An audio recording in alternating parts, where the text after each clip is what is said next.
ನಮಸ್ಕಾರ, ನನ್ನ ಹೆಸರು ರಿಹಾನಾ, ಕೋಲಾರ ಡಿಸ್ಟಿಕ್ ಮುಳಬಾಗಿಲಿಂದ ಮಾತಾಡ್ತಾ ಇದ್ದೀನಿ. ಮಾಲೂರು ಕಾಲೇಜಲ್ಲಿ ನಾನು ಅತಿಥಿ ಉಪನ್ಯಾಸಕಿಯಾಗಿ ಕೆಲಸ ಮಾಡ್ತಾ ಇದ್ದೀನಿ.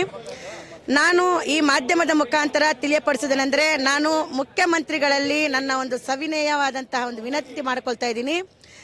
ನಮ್ಮ ಮಾನ್ಯ ಮುಖ್ಯಮಂತ್ರಿಗಳಾದಂತಹ ಸಿದ್ದರಾಮಯ್ಯನವರಿಗೆ ನನ್ನ ಒಂದು ಕಳಕಳಿಯಾದಂಥ ವಿನಂತಿ, ಇಡೀ ಮಹಿಳೆಯರ ಪರವಾಗಿ, ಇಡೀ ನಮ್ಮ ಕರ್ನಾಟಕ ರಾಜ್ಯದಲ್ಲಿರುವಂಥ ಎಲ್ಲ ಅತಿಥಿ ಉಪನ್ಯಾಸಕರ ಪರವಾಗಿ ನಾನು ವಿನಂತಿಸ್ಕೊಳ್ತಾ ಇರೋದೇನಪ್ಪ ಅಂತಂದರೆ, ನಮಗೆ ಸೇವೆಯ ಬಗ್ಗೆ ನಮಗೆ ಏನು ಹೋರಾಟ ಮಾಡ್ತಾ ಇದ್ದೀವಿ, ಅದು ನಮಗೆ ಸೇವೆಯನ್ನು ಕಾಯಂಗೊಳಿಸಿ, ಇಲ್ಲ ಸೇವೆ ಭದ್ರತೆ ಕೊಡಿ, ಇಲ್ಲ ಸೇವೆಯನ್ನು ವಿಲೀನತೆ ಮಾಡಿ ಅಂತ ಹೇಳ್ಬಿಟ್ಟು ನಿಮ್ಮಲ್ಲಿ ಮನವಿ ಮಾಡ್ಕೊಳ್ತಾ ಇದ್ದೀವಿ. ನೀವು ಎಷ್ಟೋ ಭಾಗ್ಯಗಳನ್ನು ಕೊಟ್ಟಿದ್ದೀರಾ ಮಾನ್ಯ ಮುಖ್ಯಮಂತ್ರಿಗಳೇ. ಆ ಒಂದು ಭಾಗ್ಯಗಳಿಂದ ಸಾಕಷ್ಟು ತೊಂದರೆಗಳು ಆಗ್ತಾ ಇದೆ, ಸಾಕಷ್ಟು ಅನುಕೂಲಗಳು ಸಹ ಆಗ್ತಾ ಇದೆ. ಆದರೆ ನಮಗೆ ನೀವು ನಿಮ್ಮ ಮನಸ್ಫೂರ್ತಿಯಿಂದ ನೀವು ಕೊಡಬೇಕು ಅಂತಂದರೆ, ನಮಗೆ ಒಂದು ಭದ್ರತೆ ಕೊಡಬೇಕಂತಂದರೆ ಬರ್ತೀರಾ. ಆದರೆ ನೀವು ಮನಸ್ಸು ಮಾಡ್ತಾ ಇಲ್ಲ. ಯಾಕೆ ಮನಸ್ಸು ಮಾಡ್ತಾ ಇಲ್ಲ ಅಂತ ನಮಗೆ ಗೊತ್ತಾಗ್ತಾ ಇಲ್ಲ. ನಿಮಗೆ ಸುಮಾರು ರೀತಿಯಾದಂಥ ಒಂದು ಒಳ್ಳೆಯ ಹೆಸರಿದೆ. ಅನ್ನರಾಮಯ್ಯ ಅಂತ ಕರೀತಾರೆ. ನೀವು ನಮಗೆ ಅನ್ನವನ್ನು ಕೊಡಿ. ನಿಮ್ಮ ಹತ್ರ ನಾವು ಭದ್ರತೆ ಬಗ್ಗೆ ಕೇಳ್ತಾ ಇದ್ದೀವಿ, ವಿಲೀನತೆ ಬಗ್ಗೆ ಕೇಳ್ತಾ ಇದ್ದೀವಿ. ನಮಗೆ ಬರೀ ಪದವಿ ಕಾಲೇಜುಗಳಲ್ಲೇ ನೀವು ಕಾಯಂ ಮಾಡಿ ಅಂತ ನಾವು ಕೇಳ್ತಾ ಇಲ್ಲ. ನಮಗೆ ಸೇವಾ ವಿಲೀನತೆ ಕೊಡಿ. ಯಾವುದೇ ಒಂದು ಇಲಾಖೆಗಳಲ್ಲಿ ಖಾಲಿ ಇರಲಿ, ನಮಗೆ SDA ಇಂದ ಹಿಡಿದು ಪ್ರೊಫೆಸರ್ ಆಗುವಷ್ಟು ವಿದ್ಯಾರ್ಹತೆಗಳಿದೆ. ಅವ್ರಿಗೆ ತಕ್ಕಂತೆ ನೀವು ವಿಲೀನತೆ ಮಾಡಿ. ದಯವಿಟ್ಟು ಕಾನೂನು ತಡೆಗಳಿದೆ, ಇದಿದೆ ಅಂತ ದಯವಿಟ್ಟು ನಮಗೆ ನೆಪಗಳನ್ನು ಹೇಳಿ ನೀವು ದೂರ ಮಾಡಬೇಡಿ.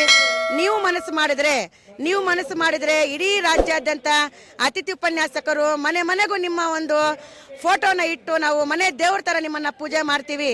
ಇದು ನನ್ನ ಒಂದು ಮನಸ್ಫೂರ್ತಿಯಿಂದ ಹೇಳ್ತಾ ಇರುವಂಥ ಒಂದು ಮಾತಾಗಿದೆ. ದಯವಿಟ್ಟು ಸಿದ್ದರಾಮಯ್ಯ ಸರ್ ಅವರು, ನೀವು ನಮ್ಮ ಕಡೆ ಗಮನ ಹರಿಸಬೇಕು. ನಿಮಗೆ ನಮ್ಮ ಬಗ್ಗೆ, ನಮ್ಮ ಒಂದು ಸಮಸ್ಯೆಗಳ ಬಗ್ಗೆ ಸಾಕಷ್ಟು ಅರಿವಿದೆ. ವಿರೋಧ ಪಕ್ಷದಲ್ಲಿ ಇದ್ದಾಗ ನೀವು ಸಾಕಷ್ಟು ನಮ್ಮ ಬಗ್ಗೆ ಸಾಕಷ್ಟು ರೀತಿಯಲ್ಲಿ ಪಾಯಿಂಟ್ ಕ್ವಶನ್ಸನ್ನು ನೀವು ಕೇಳಿದ್ದೀರಾ. ಬಟ್ ಇವತ್ತು ನೀವು ಕಾಯಮಾತಿ ಮಾಡಕ್ಕೆ ಬರೋದಿಲ್ಲ ಅಂತ ಇದ್ದೀರಾ. ದಯವಿಟ್ಟು ಅರ್ಥ ಮಾಡ್ಕೊಳ್ಳಿ.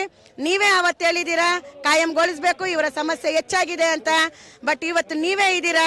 ನೀವು ನಿಮ್ಮ ಒಂದು ಮನಸ್ಸು ಮಾಡಿದ್ರೆ ನಮಗೆ ಇಡೀ ರಾಜ್ಯಾದ್ಯಂತ ಎಲ್ಲ ಅತಿಥಿ ಉಪನ್ಯಾಸಕರು ಹೊಟ್ಟೆ ಪಾಡನ್ನು ನೋಡ್ಕೊಳ್ತಾರೆ. ಅವರ ಹೊಟ್ಟೆಯನ್ನು ತುಂಬಿಸ್ಕೊಳ್ಳೋಕ್ಕೆ ನೀವು ಅವಕಾಶ ಮಾಡಿಕೊಡ್ತೀರಾ.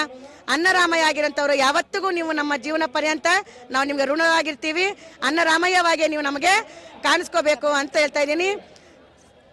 ಹಾಗಾಗಿ ನೀವು ನಮಗೆ ಸಭೆ ಕರಿಬೇಕಂತ ಏನಿಲ್ಲ, ನೀವೇ ಬಂದು ನೇರವಾಗಿ ನಮಗೆ ಘೋಷಣೆ ಮಾಡಿ, ಇಲ್ಲ ನೀವಿರೋ ಕಡೆನೇ ನಮಗೆ ಘೋಷಣೆ ಮಾಡಿ. ಸುಮಾರು 3-4 ದಿವಸದಿಂದ ಬಹಳಷ್ಟು ಸಂಕಷ್ಟದಲ್ಲಿದ್ದೀವಿ. ದೂರದಿಂದ ಪ್ರಯಾಣ ಮಾಡಿದ್ದೀವಿ. ಸಂಸಾರಗಳು, ಮಕ್ಕಳು, ಮರಿ ಎಲ್ಲ ಬಿಟ್ಟು ಬಂದಿದ್ದೀವಿ. ದಯವಿಟ್ಟು ಅರ್ಥ ಮಾಡ್ಕೊಳ್ಳಿ. ಚಳಿಗಳಲ್ಲಿ ರಾತ್ರಿ ಊಟ ತಿಂಡಿ ಇಲ್ಲದೆ ಇದ್ದೀವಿ. ದಯವಿಟ್ಟು ನಿಮ್ಮ ಗಮನಕ್ಕೆ ತರ್ತಾ ಇದ್ದೀವಿ. ಇಡೀ ಮಹಿಳೆಯರ ಪರವಾಗಿ, ಇಡೀ ಉಪನ್ಯಾಸಕರ ಪರವಾಗಿ ನನ್ನದೊಂದು ಮನವಿ ಮಾಡ್ತಾ ಇದ್ದೀನಿ. ಜೈ ಸಿದ್ದರಾಮಯ್ಯ.